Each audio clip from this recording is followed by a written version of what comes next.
दोस्तों, अगर आप यूपीआई से पैसे भेजते हैं, फोन पे, गूगल पे या पेटीएम इस्तेमाल करते हैं, तो 1 अप्रैल से एक बड़ा बदलाव होने वाला है। और अगर आपने ये नियम समझे बिना पैसे भेजे तो आपका ट्रांजैक्शन फेल भी हो सकता है। सबसे हैरानी की बात, 90% लोगों को अभी तक पता ही नहीं है कि डिजिटल पेमेंट सिस्टम में क्या बदलने वाला है। इसलिए वीडियो को लास्ट तक देखना, क्योंकि आगे मैं एक ऐसी चीज़ बताऊंगा जो आपके पैसे को फ्रॉड से भी बचा सकती है। ज़रा इमेजिन कीजिए, आप दुकान पर खड़े हैं, क्यूआर कोड स्कैन किया, 500 भेजने ही वाले हैं, लेकिन अचानक फ़ोन में एक और एक्स्ट्रा वेरिफिकेशन आ जाता है और पेमेंट रुक जाता है। आप सोचते हैं यूपीआई काम क्यों नहीं कर रहा। असल में ये नए नियम की वजह से हो रहा होता है, लेकिन सवाल ये है, अचानक ऐसा नियम लाने की ज़रूरत क्यों पड़ी।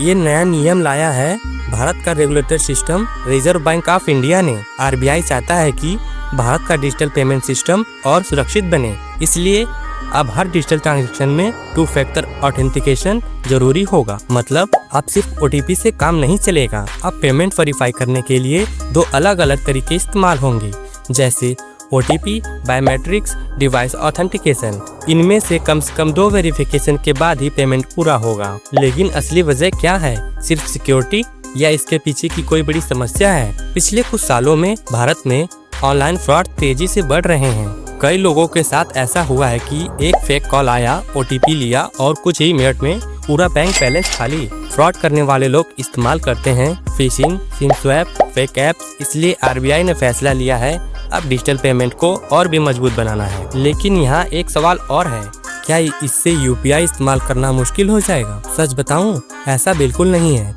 बस एक एक्स्ट्रा वेरिफिकेशन स्टेप आएगा, लेकिन इसके बदले आपका पैसा काफी ज्यादा सुरक्षित रहेगा। मतलब अगर किसी के पास आपका ओटीपी भी पहुंच जाए, फिर भी वो आसानी से आपका पैसा ट्रांसफर नहीं कर पाएगा। लेकिन 1 अप्रैल के बाद बहुत से लोगों को एक समस्या जरूर होगी। शुरुआत में कई लोगों को transaction fail, verification error, payment pending जैसी प्रॉब्लम आएंगी और तुरंत लोग बोलेंगे यूपीआई खराब हो गया। लेकिन सच क्या होगा? यूपीआई खराब नहीं होगा, लोगों को नया सिस्टम समझ नहीं आएगा। इसलिए अगर 1 अप्रैल के बाद पेमेंट करते समय एक्स्ट्रा वेरिफिकेशन दिखे तो घबराइए मत। अब मुझे कमेंट में बताइए, क्या आपको लगता है ये नया नियम फ्रॉड कम करेगा या डिजिटल पेमेंट थोड़ा मुश्किल बना देगा? अगर वीडियो जरा भी पसंद आई हो तो लाइक ठोको और हमारे फाइनेंस कवरेज चैनल को सब्सक्राइब करना मत भूलना। धन्यवाद।